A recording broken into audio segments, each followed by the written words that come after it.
The final part of this log splitter restoration is the muffler.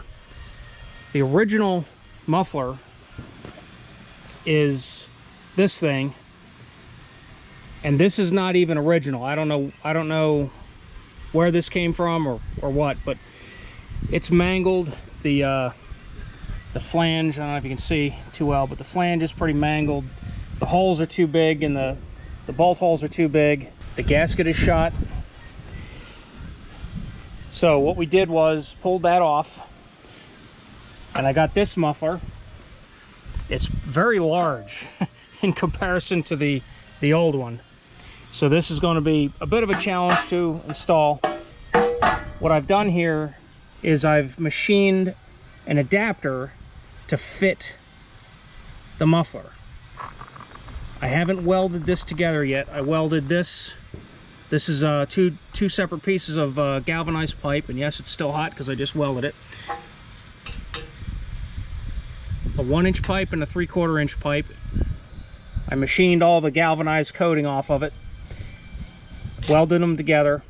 My son Nathan is working on the flange, the new flange. We'll weld that on next, and then the final step will be to weld this whole adapter pipe to the muffler itself. I think I'm going to weld it, although thinking about this for a minute, maybe we can put some kind of a clamp on here. So this muffler is going to sit here like this, and it's just far enough away from the carburetor. It's going to stick down pretty far, but it'll keep the noise away from the operator as best as possible. This is the flange that Nathan just got finished making. It is a work of art. Perfectly lined up. Our next step is going to be to weld it onto the pipe. Do that and walk away. Right now I am TIG welding the flange to the pipe. I've already got it tacked in place. I just need to go around and finish up.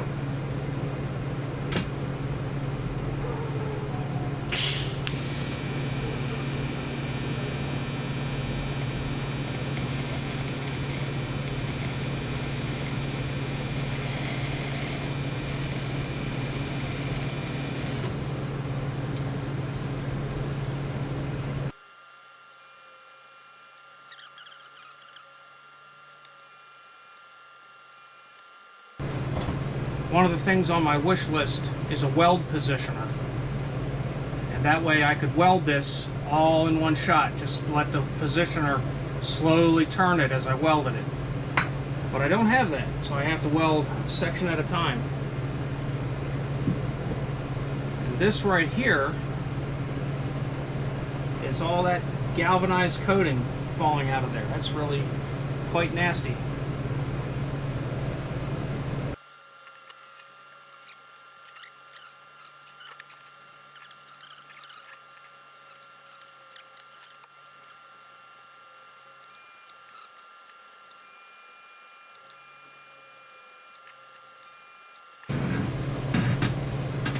That white smoke you see is the galvanized coating on the inside of the pipe burning off. You do not want to breathe that stuff.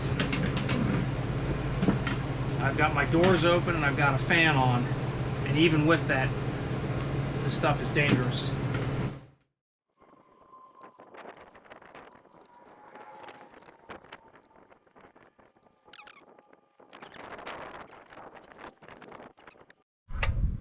On. Choke.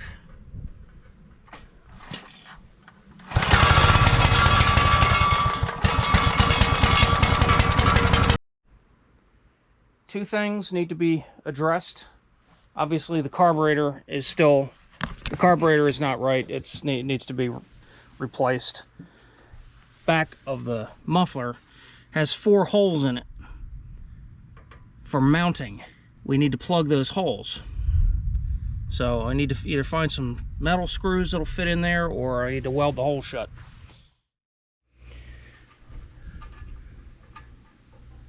we fabricated a bracket for the bottom of the muffler to give it a little extra support. So Nathan is finishing the installation of that. And this all has to come apart again to get repainted. But we wanted to get it on and see how it all fits together.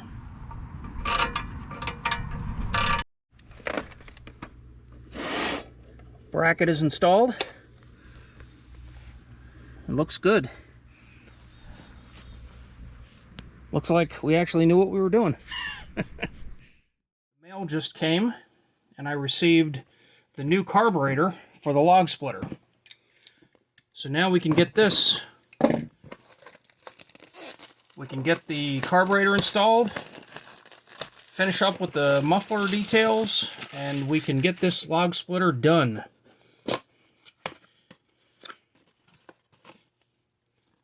Let's see what we have here. This is not an OEM carburetor. It is a Chinese clone, I believe. But for this purpose, it will be just fine. Oh, it came with a gasket. That's good. Choke. Looks identical. 3 screws. This is known as an updraft carburetor because the air goes this way and then goes up through the carburetor and then into the engine. The jets are screwed out pretty far, I would think. So while we have this off, we're going to screw these in, and then we're going to back them off 1.5 turns. So half, 1, 1.5, and we're going to do the same with the main jet. We'll screw this all the way in.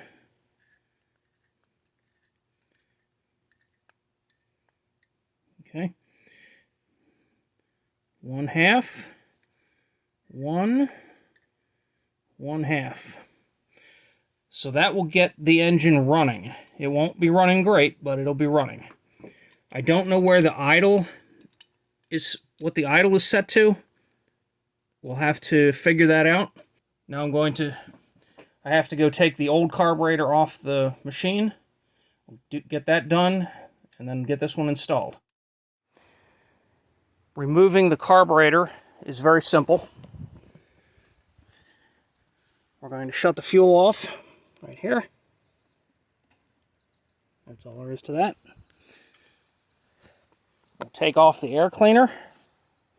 This needs a rubber gasket right here. I'm going to have to put something on there because if it gets rained on, water gets down into the filter housing there. Take the air cleaner, or take the air filter out. This support just pivots out of the way, so that's real easy. Remove the fuel line, like that. Take the clamp off. Now pull the fuel line off. Air filter support. There's a single 3/8 bolt under here.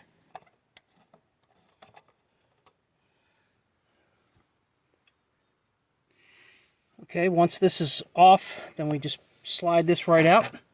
This screw holds the air filter support on, so we'll take this one off first.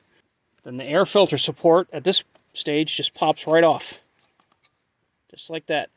There is a recirculation hose right here. That pops right off. This recirculation hose creates a vacuum in the crankcase, and it pulls any blow-by gases back into the intake. That's all that does.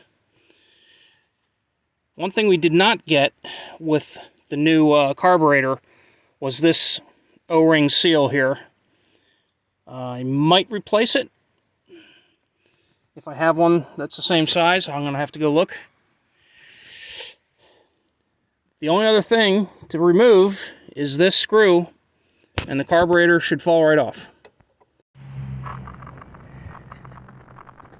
Now that the carburetor is loose, the only thing holding it is the throttle linkage.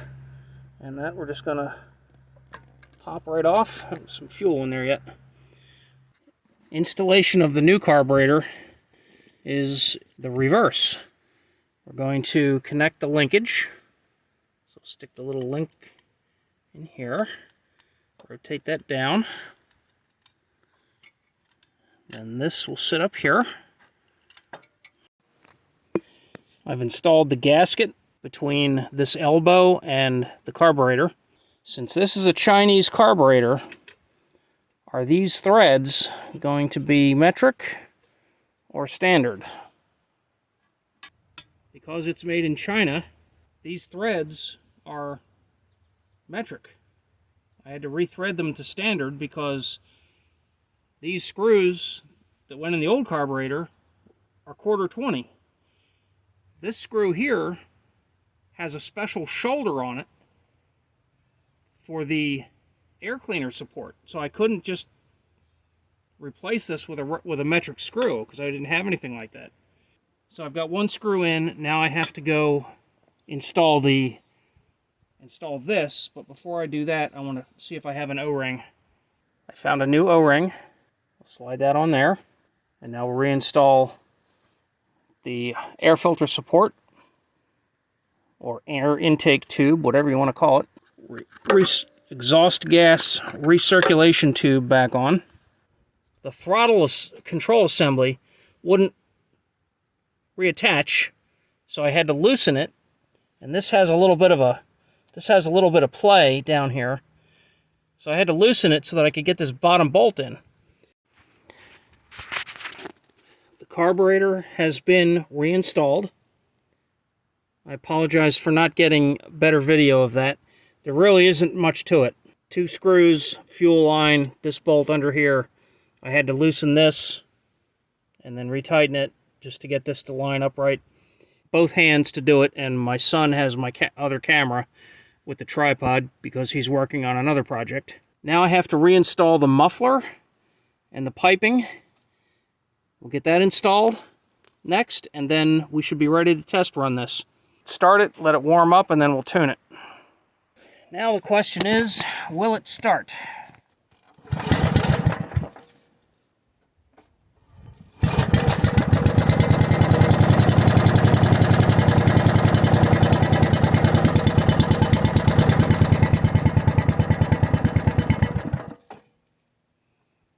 Second pull and it started. That was good.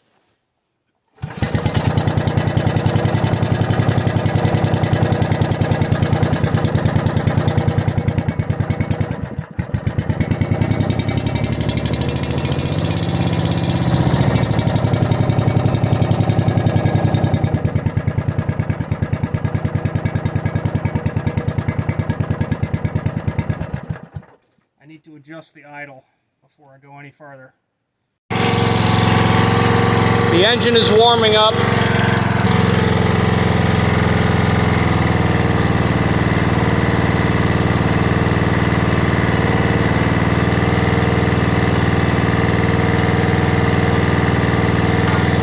Now that it's warmed up a bit, I'm going to throttle up.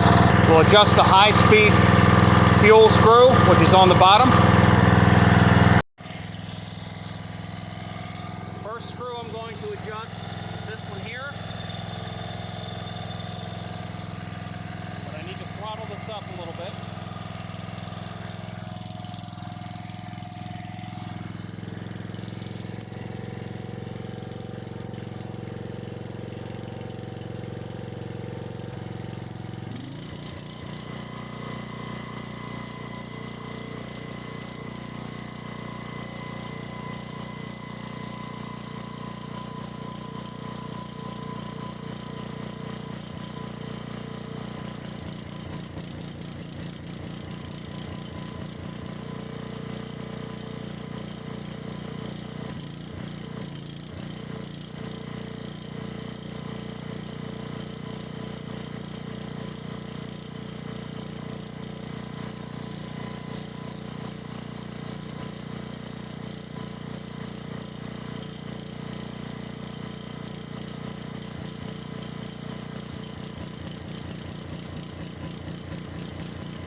on the adjustment, and I'm gonna tell you while it's not running, because otherwise you can't hear what's going on.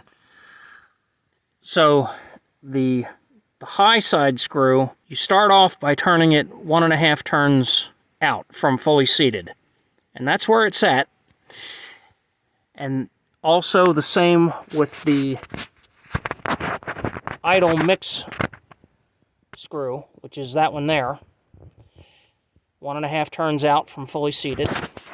The idle speed adjustment screw was just backed out a little too far, so it wasn't running very fast. I had to turn that in a bunch of turns to get the RPMs to come up just so it would idle.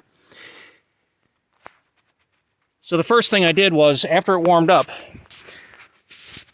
I turned the high side screw out slowly until the engine RPMs started to change, and then I turned it back in until they evened out, and then I kept going until they started to change again, turning it in. Then what I did was I found the spot in between those two RPM changes, and it was right around the 1.5 turns out. It was a very small, touchy setting there to find the happy spot. And that was with the engine at full throttle. I did the same thing with the idle mix screw here. That was exactly the same thing, 1.5 turns out. And then I just adjusted it until the RPM started to change. In and out, same thing. And found the sweet spot right in between the two. I also adjusted the engine RPMs to idle at 1200. And then full throttle happens to be 1800 RPMs with this. Little tachometer and hour meter. And all this does is you just put a loop of wire around a loop of this wire around the spark plug wire. That's all it takes. And then you can measure the RPMs. Pretty handy little device. Once it cools off, I might spray some more paint on this just to touch up any marks that I made there when I was installing it. I might turn this pipe clamp around so those aren't sticking up, because that kind of looks ugly. And then other than that, it's done. Thank you very much for watching my log splitter restoration videos. I know it was a long, multi-part series of videos. Hopefully you found some of it useful. If you did, please give me a thumbs up and consider subscribing to my channel. I would really appreciate it. Thank you very much, and have a great day. We'll see you later.